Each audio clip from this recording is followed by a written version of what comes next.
কোনো সেক্টরে ডুওপলি তৈরি হওয়ার কিছু সুবিধা এবং কিছু অসুবিধা রয়েছে, যেমন এই এয়ারলাইনে তৈরি হয়েছে। এবার এই এয়ারলাইনে যেসব প্লেন সংখ্যা রয়েছে, তারা এই দুটি কোম্পানি নির্ধারণ করতে পারে যে কটি প্লেন সংখ্যা হবে, বা সেই টিকিটের দাম কত হবে সেটি এই দুটি কোম্পানির হাতে থাকে। এবং এর ফলে কি হয়, যদি কোনো কোম্পানির মধ্যে কিছু সমস্যা হয়, তাহলে ওই কোম্পানির জন্য পুরো সিস্টেমটার ওপর প্রভাব পড়ে। অর্থাৎ পুরো এয়ারলাইনের যে সিস্টেমটা রয়েছে সেটি পুরো নড়ে যায়, যেটি হয়েছিল এই কিছুদিন আগে। এবার আমরা দেখে নেবো যে কেন ইন্ডিগোর এত শত শত ফ্লাইট বাতিল হয়েছিল।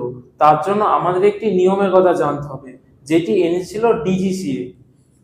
ডিজিসিএ, এই ডিজিসিএ হলো ভারতের বিমান নিয়ন্ত্রক কর্তৃপক্ষ। অর্থাৎ ভারতে যেসব বিমান রয়েছে তারা এইগুলো দেখাশোনা করে সরকারের তরফ থেকে।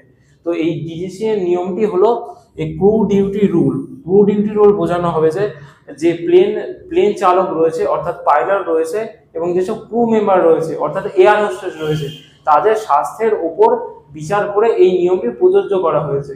যদি ক্রু মেম্বার অর্থাৎ পাইলট এবং এয়ার হোস্টেসের শরীর ভালো থাকে, তবেই তো তারা প্লেনটাকে চালিয়ে নিয়ে তার গন্তব্যস্থলে পৌঁছাতে পারবে, এবং যেসব যাত্রীগণ রয়েছে তাদেরও সুরক্ষা প্রদান করবে। তো ডিজিসিএ এই ক্রু ডিউটি রুলের মাধ্যমে যেসব পাইলট এবং যে ক্রু মেম্বার রয়েছে তাদের যে কাজের সময় ছিল সেটিকে নির্ধারণ করেছিল।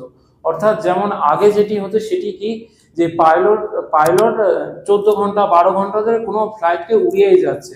অর্থাৎ এই যে 12 ঘন্টা বা 14 ঘন্টা ধরে উড়াচ্ছে, এর ফলে তারা অনেক ক্লান্ত হয়ে পড়তো, তাদের যে মনোযোগ রয়েছে সেটি আর থাকতো না।